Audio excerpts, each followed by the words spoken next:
महंगाई की शरह में मुसलसल कमी और मैक्रो इकोनॉमिक इंडिकेटर्स में बेहतरी के बावजूद मॉनेटरी पॉलिसी कमेटी ने 4 अहम डेवलपमेंट्स पर गौर के बाद पॉलिसी रेट को 12% पर बरकरार रखने का फैसला कर लिया है। हालांकि तवक्को की जा रही थी कि महंगाई के सिंगल डिजिट में आने के बाद शरह सूद में कम से कम 50 बेस पॉइंट्स कमी आ सकती है, मगर ऐसा नहीं हुआ। और मॉनेटरी पॉलिसी कमेटी बयान हुकूमती दावों की नफी करते हुए एक तरह से हुकूमती कारकर्दगी को चार्जशीट कर रही है। कमेटी ने नोट किया है कि फरवरी 2025 में अफरात-ए-ज़र तवक्को से कम निकली, लेकिन इसके साथ ही बुनियादी अफरात-ए-ज़र यानी कि कोर इन्फ्लेशन बुलंद सतह पर ज्यादा मुस्तकिल और परसिस्टेंट साबित हो रही है। खुराक और तवानाई की कीमतों में इजाफा महंगाई में इजाफे का बाइस बन सकता है। चूंकि मुआशी सरगर्मियां मुसलसल बढ़ रही हैं कि जिसकी वजह बढ़ती हुई दरामदात के बायस करंट अकाउंट पर दबाव आया और जनवरी 2025 में करंट अकाउंट $40 करोड़ खसारे में बदल गया। साथ ही कर्ज की वापसी के बायस ज़र मुबादला ज़खायर में कमी आई और बड़ी सनतों की पैदावार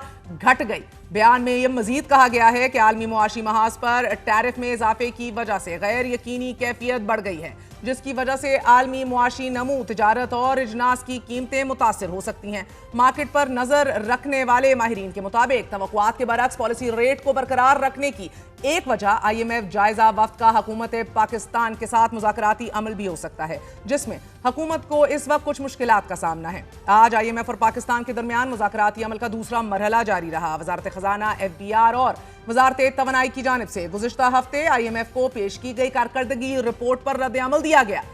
FBR टैक्स एहदाफ कम करने के हवाले से अभी तक IMF को कायल नहीं किया जा सका, जबकि वजारत पेट्रोलियम और तवानाई की तरफ से सर्कुलर डेट खत्म करने के लिए जो कमर्शियल बैंकों से 1250 अरब रुपए कर्ज पर की तजवीज़ दी गई है, IMF की जानिब से इस हवाले से भी कोई जवाब नहीं आया। अलबत्ता टैक्स टू GDP, इस्लाहात और तनख्वाहदार तबके पर टैक्सों के बोझ कम करने से मुतल्लिक IMF कदरे लचक का मुजाहिरा कर रहा है। ज़राए के मुताबिक अगर IMF को कायल ना किया जा सका तो IMF $1 अरब किस्त के लिए नई शराइत आयद कर सकता है कि जिनमें बिजली के बिलों पर ₹2.80 फी यूनिट सरचार्ज के अलावा पेट्रोल और डीजल गाड़ियों पर कार्बन टैक्स के साथ साथ पहले से आय डेवलपमेंट लेवी को भी मजीद ₹10 बढ़ाना शामिल हो सकता है। नाज़रीन, IMF पहले ही बिजली बिलों पर GST खात्मे और ज़रई, रियल एस्टेट और तंबाकू शोबे के लिए रिलीफ पैकेज की तजवीज़ को मुस्तरद कर चुका है। तवानाई सेक्टर से जुड़ी एक अहम तरीन पेशरफ ये भी सामने आई है कि ओगरा की जानिब से